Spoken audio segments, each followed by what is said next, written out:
The Swan Districts Footy Club has seen a lot of changes over the years. The club was the 8th team to enter the WAFL in 1934, and its inaugural team won many a fan. Lal Mosey is 91 years old and is sadly the last remaining member from the original team. Lal was the first Swans player to play 150 games for the club and became the first life member of the Black and Whites. Well, I was a winger. I was the fastest player playing in the game at the time. I was very, very fast over the first 5 yards, and I reckon that counts in football. If you're in front, well, you get the free kicks. And no, I enjoyed the game very, very much indeed, and I played on some very good champions, you know, wingers. And at that time, the first year in 1934, we were supposed to have had the best centre line in the state. I was Crep, Darmody and myself. What was your first coach like? Judder B was a very good he was. He coached our the Perth Suburban the year before. That was the nucleus of the Swan Districts team, and we went champions and premiers that year. We went undefeated. He was a very good coach, Judder, but he only lasted the 1 year, and then I think it was Jim Ditchburn took over. What sort of instructions was he giving you in your first game on how to play? Well, it's hard to describe. You know, he was go in hard and play the game at, you know, clean and so forth.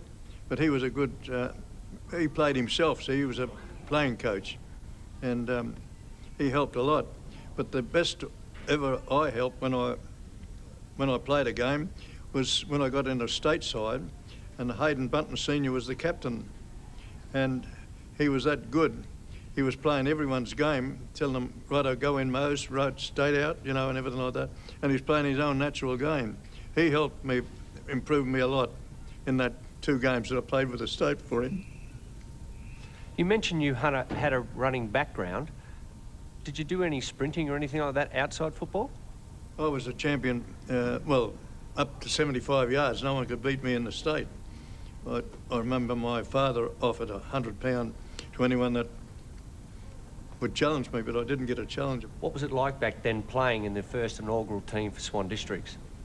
Well, it seemed to be an honour, you know. As a matter of fact, I was asked to play with Claremont, and then I was asked to play with West Perth, but I was in East Perth area, and lucky to get out of East Perth area.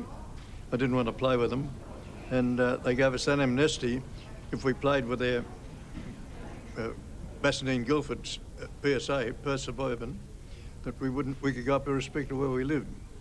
So there was 4 of us got out of East Perth. Russell Greaves, Buck Millwood, myself, and I forget the other chap. So that's how I got out of East Perth. And I had some wonderful times at Swansea.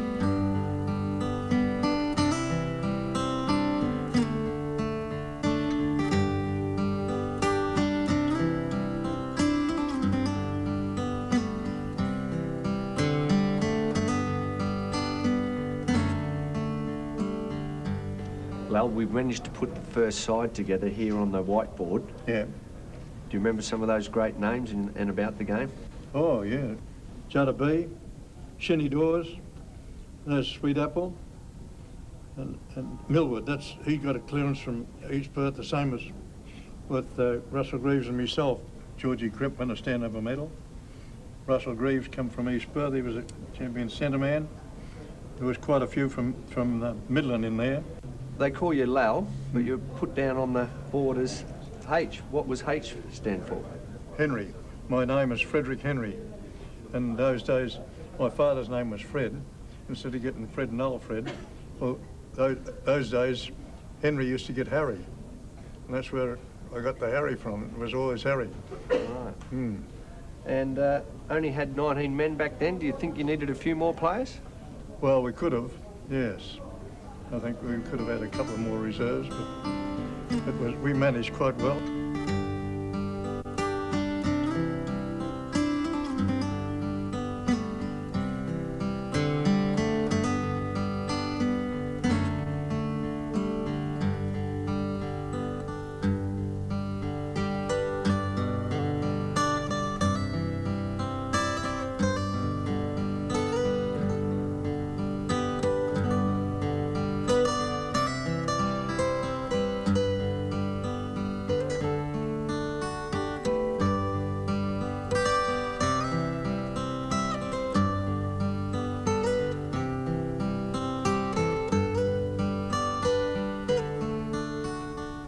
How did you treat injuries back in those days? Well, I've always said, I can remember I got two of the worst cork legs and you wish to meet, and you'd go home and you'd treat them yourself. You wouldn't wait till Tuesday night to get them fixed.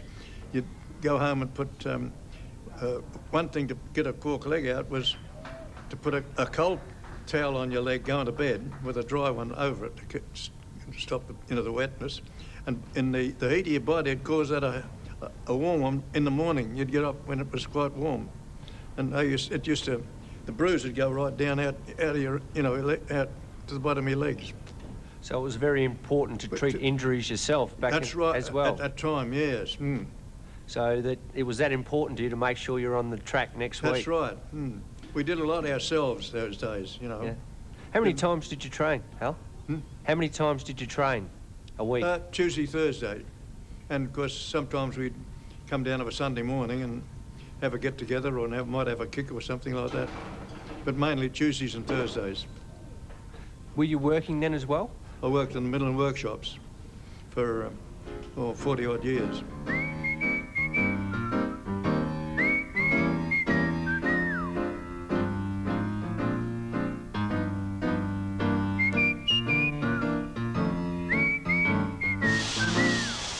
And was it hard to combine working at the Midland workshop and football? I served me time up there for the car and wagon builder, and after 5 years they used to sack you to get outside experience. And that was in the end of 34 season. 35 I went to them, to Swans, and asked them, I said, I want a job. And they said, well, we've got a job, the only job we've got is driving an ice cart. And I said, I've just spent 5 years as a carpenter. I said, I'm not doing that. They said, we haven't got a job for you. So I went to Kalgoorlie. Those days, if you couldn't get a job here, you'd go to Kalgoorlie. Kalgoorlie was a home for footballers at those days.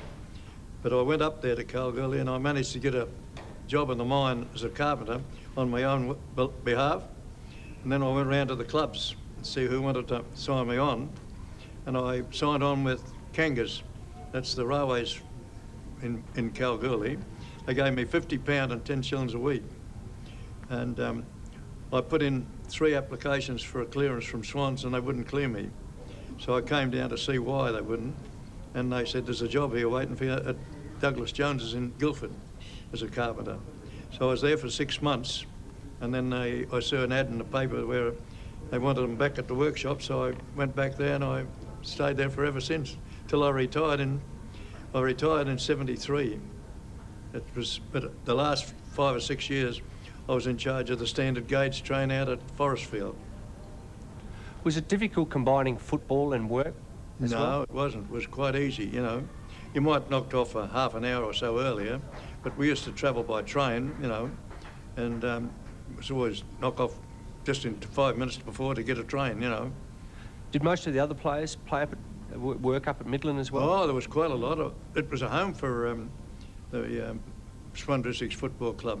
A lot of footballers. Not only Swans, there was other footballers from other clubs worked there as well.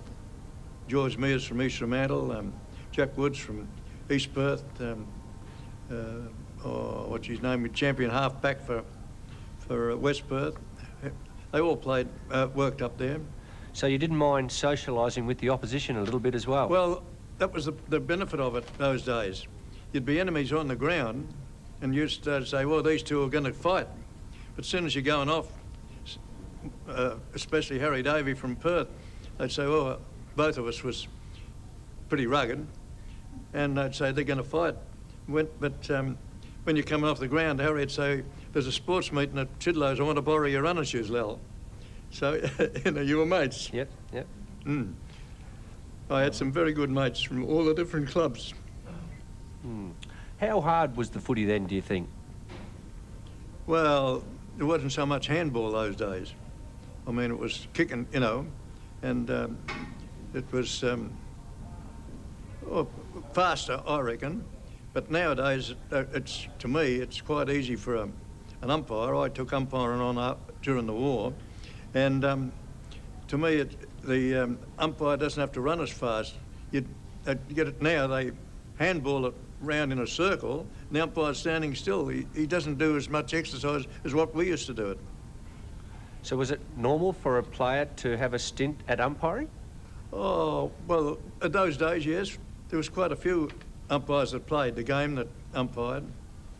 So you reckon you could do a better job than these blokes are doing today, or what? Well, I think that we used to talk to the players a lot more, you know, you don't hear a player, an umpire now singing out. You'd say, play on, he attempted to punch the ball, play on, he attempted to kick the ball. It was more talking by the umpires. You know, the umpire would be quick, play on and that, but you never hear an umpire now giving directions like that. The first player to play 50 games, 100 games and 150 games, it's an outstanding achievement. You must be very proud. Well, I only missed the 3 games in the 8 years and until the war broke out. I finished up starting umpiring in the Army games of a Wednesday afternoon. And then when the war finished, I could have been the fittest one to play to come back, but I didn't come back to play football. I kept umpiring. And I did a grand final. I hit the high, and then I kept as a country umpire for years, 15 years.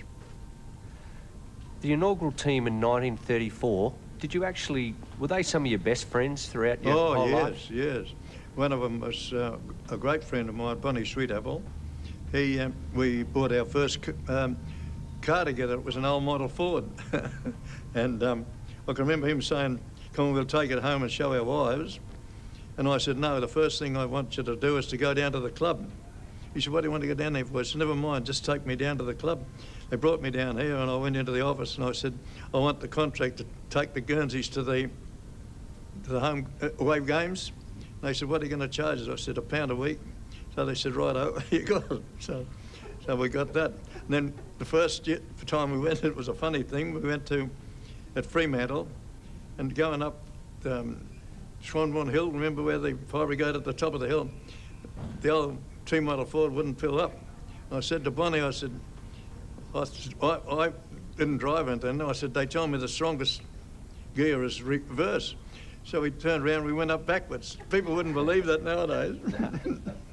Helga had a fantastic career. I hope you enjoy your day at Swan Districts. Thanks very much for talking to us. Thank you very much. Thanks a lot.